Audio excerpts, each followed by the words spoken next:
The first time I heard the cries, I thought it was just the wind. The lake near my childhood home, Lake Mercer, had always been blanketed in fog during the colder months, giving it an eerie, almost dreamlike quality. As a kid, I used to love watching the mist roll in, thick and heavy, swallowing up everything in its path. But that was before I learned what lurked beneath it. I hadn't been back in years, not since my grandfather died. After he passed, the house sat empty for a long time, falling into disrepair, the land around it wild and untamed.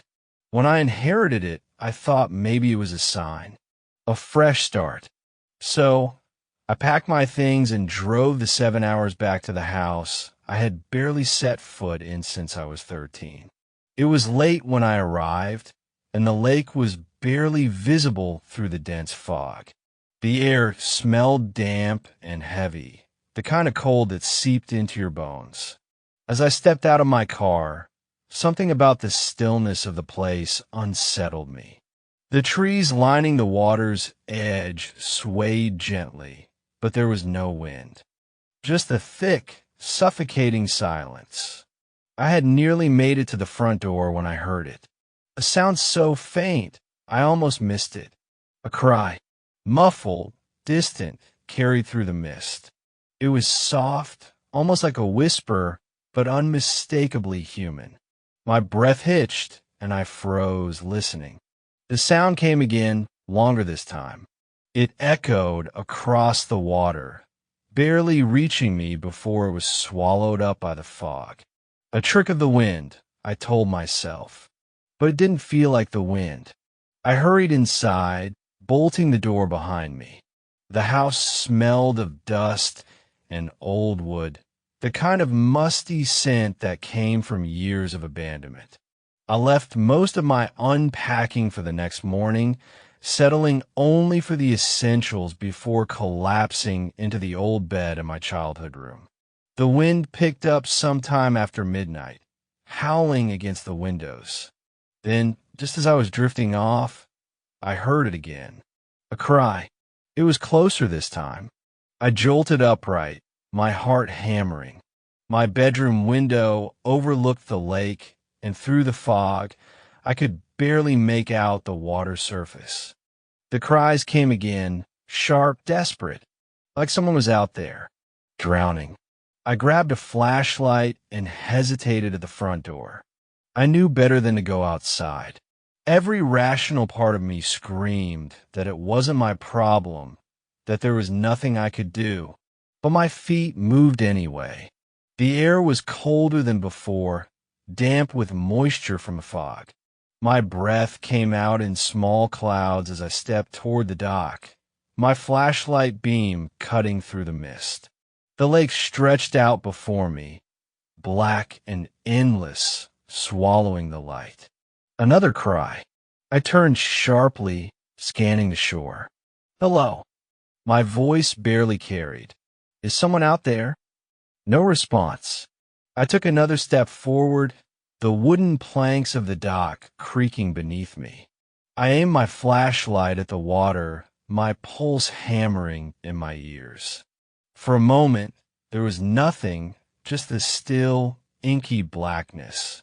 Then something moved, a ripple too big to be a fish. I took another step closer.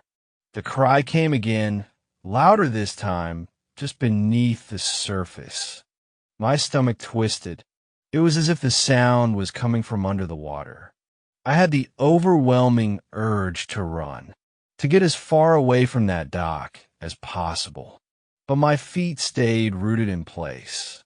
A shape shifted beneath the water, long, thin, almost human.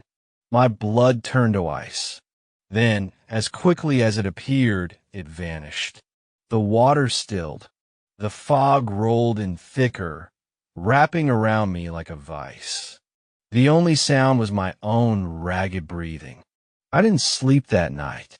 The next morning, I told myself it had been a dream, some kind of exhaustion-induced hallucination. But I still avoided the lake, keeping to the house, convincing myself I wasn't afraid. It wasn't until later that day that I noticed the footprints leading from the dock. Wet, human footprints trailing all the way up to my front door. I stood there, frozen, staring at the footprints. They were wet, dark against the wooden planks of the porch, leading straight to my front door. My stomach twisted into a tight knot. I hadn't been outside since last night, since I heard those cries on the lake. The footprints weren't mine. I knelt down, my breath shallow, and touched one of the wet marks. It was ice cold, sending a shiver up my spine. The shape was unmistakable, bare feet. No shoes, no socks, just long, narrow footprints, the toes slightly curled, as if whoever left them had been dragging themselves from the water. I slowly turned to look back at the dock. The fog was still thick over the lake, swirling lazily, stretching across the surface like a living thing. The water was calm, no ripples, no signs of movement, but someone or something had walked out of it last night. I forced myself to stand, rubbing my arms as a sudden chill settled over me. There had to be a rational explanation. Maybe some lost hiker had fallen in and managed to pull themselves out. Maybe no. The prints didn't just lead to my door. They ended there. There were no return tracks. No signs that anyone had walked away. Whoever, or whatever, left those footprints had reached my door and simply vanished. A sharp knock at the front door made me jump. I spun around so fast I nearly lost my balance. My heart pounded in my chest as I hesitated, staring at the door. I hadn't seen anyone approach. The porch was empty just seconds ago. The knock came again. Slow, deliberate. I swallowed hard and reached for the doorknob. My fingers trembled as I turned it and pulled the door open. Nothing. The porch was empty. The fog curled lazily around the trees, shifting in the cold air. The footprints were still there, stark against the wood, but there was no one in sight. Then from somewhere deep in the mist I heard it. The cry. Muffled, distant, but closer than before. I stepped back and slammed the door shut, locking it.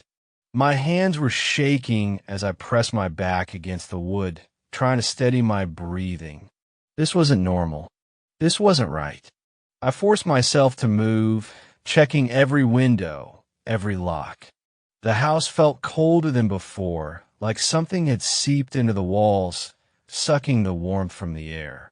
Then I saw it. In a reflection of the window, just behind me, a shape. A figure, standing in the corner of the room. Tall, thin, dripping wet. I spun around. Nothing. The room was empty, but the air was heavy, thick with the scent of damp earth and stagnant water. A smell I knew all too well. The smell of the lake. I didn't sleep that night. I stayed in the living room. Every light in the house turned on, gripping the old hunting knife my grandfather had kept above the fireplace. I told myself it was just my imagination. The wind.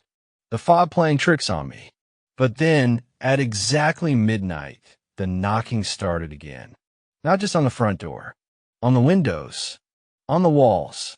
Soft at first. Then louder. More urgent. As if something was trying to get in. And through it all, rising and falling like the tide, I heard the cries. Muffled. Distant. And getting closer. The knocking stopped just before sunrise. I sat there, knife clutched in my sweaty palm, barely breathing, straining my ears for any sound. The silence that followed was worse than the knocking itself, thick and unnatural, as if the world outside had been swallowed whole. Even the usual morning sounds, the rustling of leaves, the chirping of birds, were gone. For a long time, I didn't move. I couldn't. Then, As the first rays of sunlight filtered through the trees, the atmosphere in the house seemed to shift. The air felt lighter, less oppressive. It was as if whatever had been lurking outside had retreated with the darkness. I forced myself to stand, my legs stiff from sitting so long. The house was eerily still. I checked the windows, expecting to see some sign of what had happened the night before. But there was nothing. No footprints. No smudges on the glass. Nothing to prove that anyone or anything had been there. And yet I knew. I could still feel it. Something had come to my door. Something was still watching. By noon, I couldn't stand being alone anymore. I grabbed my keys and drove into town, desperate to be around people, to shake the feeling that something was breathing down my neck. The town was small, a quiet lakeside community that mostly catered to summer tourists. But now, in the colder months, it was practically deserted. The streets felt too empty, the few people I passed giving me polite nods before quickly looking away. I went to the diner first, ordered coffee, sat in the corner, trying to collect my thoughts. That's when I noticed the old man staring at me. He sat alone at the counter, his back hunched, his eyes sharp despite the deep wrinkles lining his face. There was something unsettling about the way he looked at me, like he knew. When our eyes met, he stood up, grabbed his cane, and made his way toward me. "You're staying out there by the lake, aren't you?" His voice was rough, like he'd spent his entire life chewing gravel. I nodded slowly. "Yeah, my grandfather's old cabin." The man frowned. He pulled out the chair across from me and sat down without asking. "You heard them yet?" I didn't need to ask what he meant. I could see it in his eyes. "The cries," I said quietly. His expression darkened. "You need to leave." I swallowed. "It's just the wind, right?" He let out a short, humorless laugh. "That's what people tell themselves. That's what they want to believe. But it ain't the wind. It ain't birds. It ain't nothing natural." I shifted uncomfortably. "Then what is it?" The old man leaned forward, lowering his voice. "The lake's been wrong for a long time. Folks don't talk about it much anymore, but we all know. People hear things, see things. Some don't come back." I felt my stomach tighten. "Disappearances?" He nodded.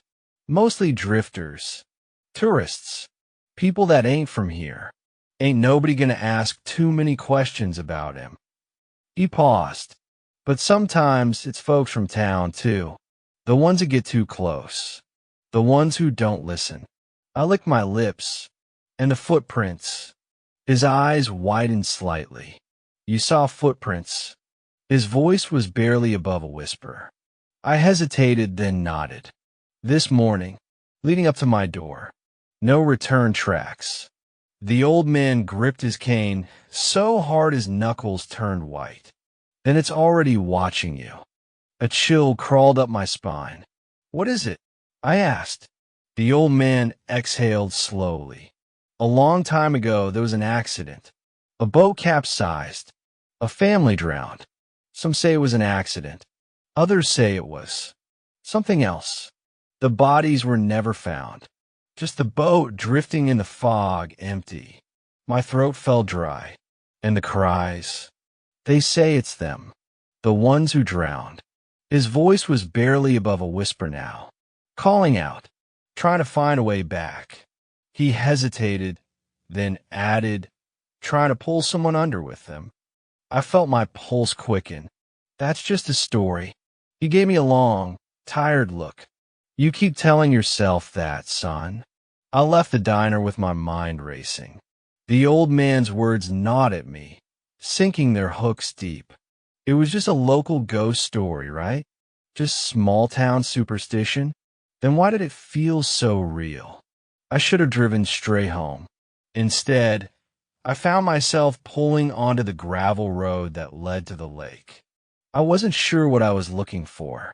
answers maybe, a reason to tell myself it was all in my head. I parked near the dock and stepped out. The air was colder here, the fog hovering just above the water's surface, thick and unmoving. I walked slowly to the edge of the dock, listening. Silence. No birds. No wind. Just the soft lapping of the water against the shore. Then a splash. I tensed, eyes scanning the lake. The water rippled near the center, disturbed. I took a step back. My heart pounded. Something was in there. Then the ripples stopped. The surface became unnaturally still. And then a figure began to rise from the water. My breath caught in my throat. It was pale, barely visible through the thick fog. A head, then shoulders, the shape of a person emerging slowly, unnaturally, as if being lifted rather than swimming. My body screamed at me to run, but I couldn't move. The figure's head tilted slightly, and I saw its face, or what should have been a face. There were no eyes, no nose, just a gaping, black hole where a mouth should be. And as it opened wider, impossibly wide, I heard the sound that had haunted me for nights. The muffled cry. I stumbled back, my foot catching on the wooden planks. I fell hard onto my back, gasping as pain shot up my spine. My vision blurred, panic taking hold. By the time I scrambled to my feet, the figure was gone. The water was still again, as if it had never been there. But I knew better. It was there, and it was waiting. I didn't remember getting back to the cabin. One moment, I was on the dock, staring into the fog-drenched water where that thing had surfaced. The next, I was stumbling inside, slamming the door shut, chest heaving. I pressed my back against the door, as if that alone could keep it out. My hand was shaking, my skin clammy with cold sweat. The cries still echoed in my head, the muffled, suffocating wails that didn't belong to anything human. I wasn't imagining it. I wasn't crazy. Something was in that lake. Something saw me. I locked every door and window, yanking the curtains closed. But it didn't matter. I could feel outside, watching, waiting. I wasn't safe here. I needed to leave. I was shoving clothes into a bag when it happened. Tap, tap, tap. I froze, my hands clenched into fists. The sound wasn't coming from the door. It was coming from the window, the same window where I'd first seen those footprints outside. Slowly, I turned my head. A shadow stood just beyond the curtain, a human shape, unmoving. Its silhouette was warped by the fog outside, but I could see its outline, thin shoulders, elongated fingers pressed against the glass. It was waiting for me to look, waiting for me to acknowledge it. My stomach twisted. Every instinct screamed at me not to move, not to react. But then tap, tap, tap, louder this time, insistent. My breath hitched. It knew I was here. And then the whisper, a voice distorted and garbled, like someone trying to speak underwater. Come outside. I felt ice crawl on my spine. I gripped the handle of my suitcase, forcing my legs to move. I wasn't going to look. I wasn't going to listen. I just needed to get out. But as I stepped toward the door bang, something slammed against the window. The whole cabin rattled. My heart nearly burst out of my chest. I bolted. I didn't stop to check if it was following me. I threw open the cabin door and ran.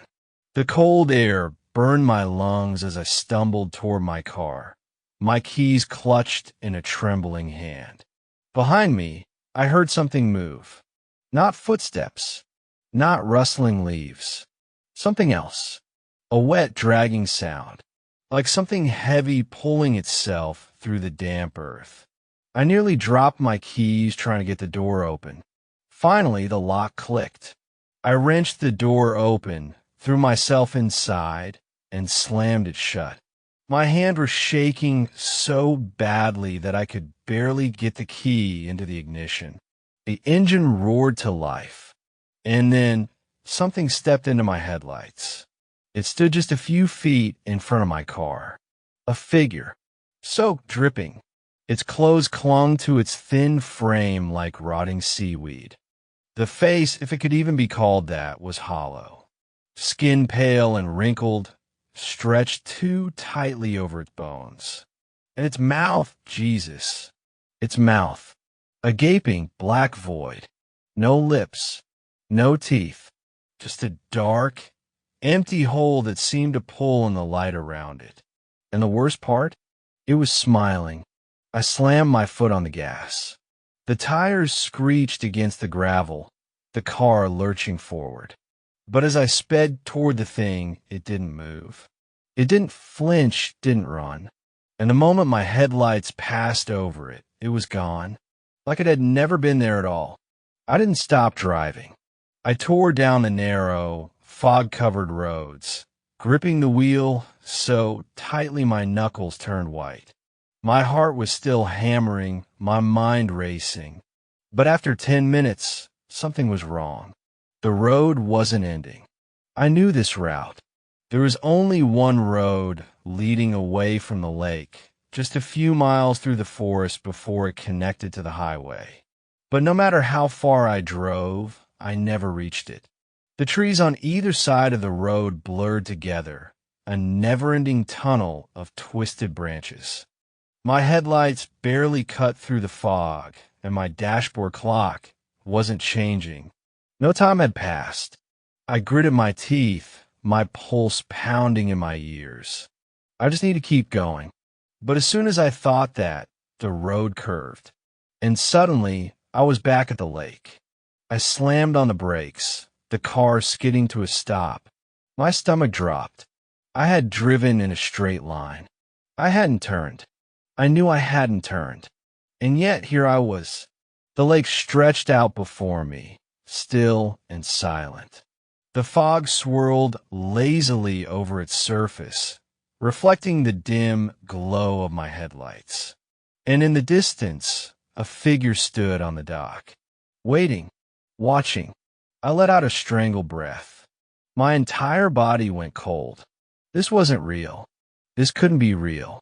But then the figure lifted its arm and waved. My vision blurred with panic. I spun the wheel and gunned it, tires screeching as I sped off once more. I didn't care where I went, didn't care if I crashed. I just needed to get away. But no matter how fast I drove, no matter how far I went, I always ended up back at the lake. I don't know how many times I tried. 5, 10, maybe more. But every time, I ended up here. And now I'm out of gas.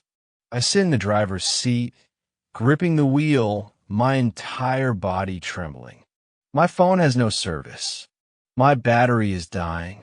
And the knocking has started again. Not at my door. Not my window. At the hood of my car. Tap, tap, tap. And then a whisper, muffled, drowning, right outside the windshield. Come outside. The tapping on my hood didn't stop. Tap, tap, tap. Each sound sent a jolt through my spine, like a whisper against my skull. The fog outside had thickened, wrapping around my car like a living thing. My breath hitched as I forced myself to look up. The figure was closer now, standing right in front of my car. Not moving, not breathing, just watching. I couldn't make out its face, only the outline of the head, the hollowed pits where eyes should be, and that gaping, empty mouth. It was like a drowned corpse dragged from the depths of the lake, skin wrinkled and sagging, its body impossibly thin. Then it moved, not with the clumsy, jerking motions of something alive. It glided around the front of my car, toward my door, my breath locked in my throat. My fingers dug into the steering wheel, my entire body frozen with terror. The handle rattled. I nearly screamed. It was trying to get in. I jammed my thumb against the lock button. Click! The handle stopped shaking. For a moment, there was nothing but silence. And then scratch. Long, slow, deliberate. Fingernails dragging down my window. I turned my head, and I saw it. Right outside. Its face was inches from the glass. Its skin pulled so tightly over its skull that it looked ready to tear. Blackened veins spread like cracks beneath the surface. Its hollow eyes locked onto mine. And when its mouth opened, I heard the cries. Not screams. Not words. The same muffled sobs I had heard from the lake. Something inside me broke. I twisted the keys in the ignition, foot slamming onto the gas. The engine roared. I didn't care if I hit it. I didn't care about anything except getting the hell away. The car lurched forward, and the figure was gone. I drove. Fast. Blind. I didn't care if I crashed into a tree. I just needed to escape. But I already knew it wouldn't let me. The road stretched endlessly ahead, swallowed by the fog. No matter which direction I turned, I always ended up back at the same damn place. The lake, the dock, the fog that never lifted, and the figure always waiting. I drove for hours, maybe days. Time no longer made sense. But at some point, I ran out of gas. The car sputtered, slowed, and then stopped. I sat there, staring blankly at the empty gauge. My body trembled, drenched in sweat despite the cold air seeping in through the vents. Then I heard it again, the knocking, not on the hood this time, not on the window, from the trunk. Thud, thud, like something was inside, like something had been there the whole time. My hands shook as I reached for the keys, fingers numb with terror. I knew I shouldn't check. I knew, but something inside me, something older than reason, needed to know. I stepped out. The fog clung to my skin, thick and suffocating. The cold air carried the faintest hint of rot. I walked to the back of the car, and I opened the trunk. There was a body inside, bloated, rotting. It took me a second to understand what I was seeing. The face was swollen and discolored.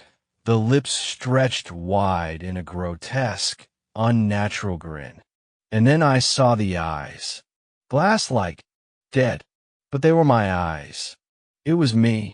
My stomach clenched, ball rising in my throat. I stumbled back, shaking my head, trying to process the impossible. I had been driving with my own corpse in the trunk. I wanted to scream, but before I could, something grabbed my ankle. The ground beneath me was no longer solid. It was water. My feet sank. The mud sucked at my legs, pulling me down, dragging me toward the darkness below. I clawed at the gravel, gasping, choking as the fog thickened, swirling around me like a living thing. The lake was calling me back. And then, just before the water closed over my head, I remembered. I had already drowned. The search party never found my body. The news report said I went missing during a solo trip to the lake, my car abandoned with no trace of me inside. But I was still there, trapped, a part of the lake, a whisper in the fog, a voice no one would ever truly hear. And on some nights, when the mist rolls over the water and the air is still, you might hear it, too. The muffled cries from the foggy lake. And if you listen too closely, you might never leave.